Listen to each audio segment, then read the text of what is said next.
السلام علیکم، میں سعید القرنین اور اپنے یوٹیوب چینل صحیح انالیسس کے ساتھ حاضر ہوں۔ کل جو ضمنی الیکشن ہوا ہے، جس طرح سے ریزلٹس آئے ہیں اس کے بارے سے میں تھوڑی سی بات کرنا چاہ رہا ہوں آپ سے۔ اگر آپ میرے یوٹیوب چینل کے اوپر نئے ہیں تو پلیز سبسکرائب کیجئے۔ یہ جو 20 حلقوں کے تقریباً اب فائنل ریزلٹس آ گئے ہیں، اس میں سے 15 سیٹیں پاکستان تحریک انصاف نے یہاں سے ون کی ہیں، 4 سیٹیں پی ایم ایل این نے ون کی ہیں اور ایک انڈیپینڈنٹ کینڈیڈیٹ یہاں پر آزاد حیثیت میں ایک امیدوار کامیاب ہوا ہے۔ اگر جو لوگ مجھے پچھلے 1.5 ماہ سے فالو کر رہے ہیں، یہ مور اور لیس اسی طرح سے ریزلٹس آئے جس طرح سے میں نے یہاں پر پریڈکشن کی تھی، جو میرا انالیسس تھا۔ میں آپ کو مثال دے دیتا ہوں۔ راولپنڈی کے اندر میری پریڈکشن یہ تھی، یہ بہت ٹف مقابلہ ہے وہاں پر۔ وہ جس طرح اور میں نے یہ کہا تھا اپنی جو لاسٹ ویڈیو میں نے اپنی بنائی تھی راولپنڈی کے حوالے سے، تو اس کا میں لنک بھی نیچے دے دیتا ہوں تاکہ آپ اس کو دوبارہ ایک دفعہ سن لیں۔ تو اس میں میں نے یہ کہا تھا کہ گو کہ وہاں پر مقابلہ سخت ہے، لیکن میں نے کہا تھا پی ایم ایل این کو تھوڑا ایج ہے، وہ کچھ زیادہ ہی سخت مقابلہ ہوا، ظاہر ہے 50 صرف ووٹوں سے وہ جیتے ہیں پی ایم ایل این والے۔ پھر میں نے کہا تھا کہ جنگ سے یہ جیت جائیں گے۔ پھر میرا اپنا یہ خیال تھا یہ لاہور سے جیت جائیں گے۔ لاہور سے پی پی 170 کا میں نے پہلے کہہ دیا تھا پی ٹی آئی جیت جائے گی۔ 167 جو گجر والا ہے، جو شبیر احمد گجر والا ہے، وہ حلقہ میں نے پہلے کہہ دیا تھا۔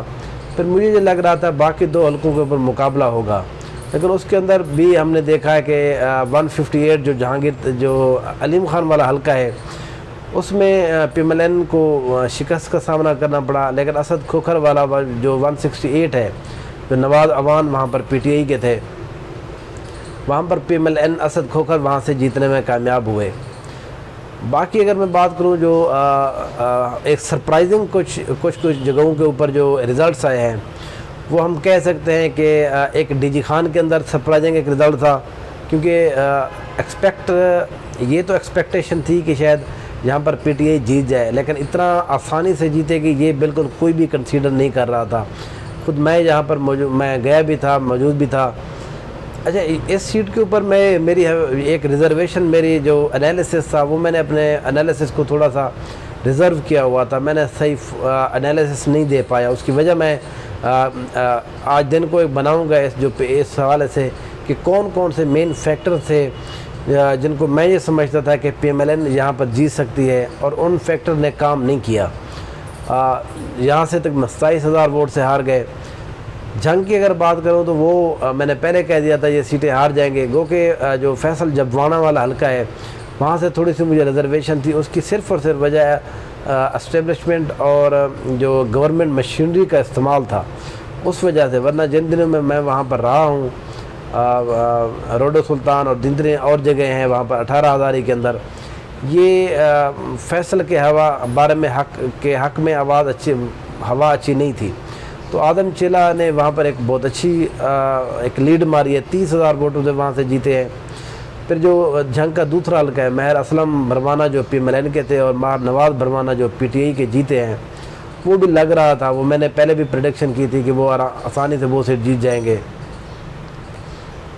پھر اس طرح سے اگر ہم بات کریں جو فیصل آباد کا حلقہ ہے پی پی 97، وہاں پر جو علی افضل ساہی صاحب ہیں وہ کامیاب ہوئے۔ وہ بھی میں نے اپنی تقریباً ہر انالیسس کے اندر یہ بتایا ہے کہ وہ اجمل چیمہ کسی بھی صورت میں نہیں جیت سکتے، وہ جو سیٹ ہے وہ پی ٹی آئی ہی جیتے گی، وہ ایسا ہی ہوا۔ پھر اس کے بعد جو نعمان لنگڑیال والی 2002 جو سیٹ ہے پی پی 202 چیچا وطنی والی، اس سیٹ کے اوپر بھی میرا اپنا یہ انالیسس تھا پی ٹی آئی وہاں سے جیت جائے گی، کیونکہ وہاں پر حالات ایسے تھے۔ وہاں پر جو رائے حسن نواز صاحب ہیں اور پھر سمسام بخاری صاحب ہیں، ان کی جو وہاں پر جس طرح کی کمپین تھی، پھر وہاں پر جو مین فیکٹر تھا وہ کسان جو تھے، انہوں نے ایک بڑا رول کردار ادا کیا اس سیٹ کے اوپر۔ جو سب سے میں یہ سمجھتا ہوں کہ سرپرائز سب ملتان والا حلقہ تھا۔ ملتان والا حلقے کی میں آپ کو اگلے اپنے ویڈیو میں بتاؤں گا کہ میں نے یہ پہلے پر ہی اپنے ویڈیو میں یہ کہا تھا کہ سلمان نعیم کو جو لوگ یہ کنسیڈر کر رہے ہیں کہ وہ اس نے 35,000 اپنے ووٹ لیے ہیں، وہاں پہ پی ایم ایل این کا ووٹ بینک اتنا ہے، پیپلز پارٹی کا ووٹ بینک اتنا ہے، ان ساری چیزوں کے باوجود میں نے یہ کہا تھا کہ اس کا اپنا کوئی ووٹ بینک نہیں ہے وہاں پر۔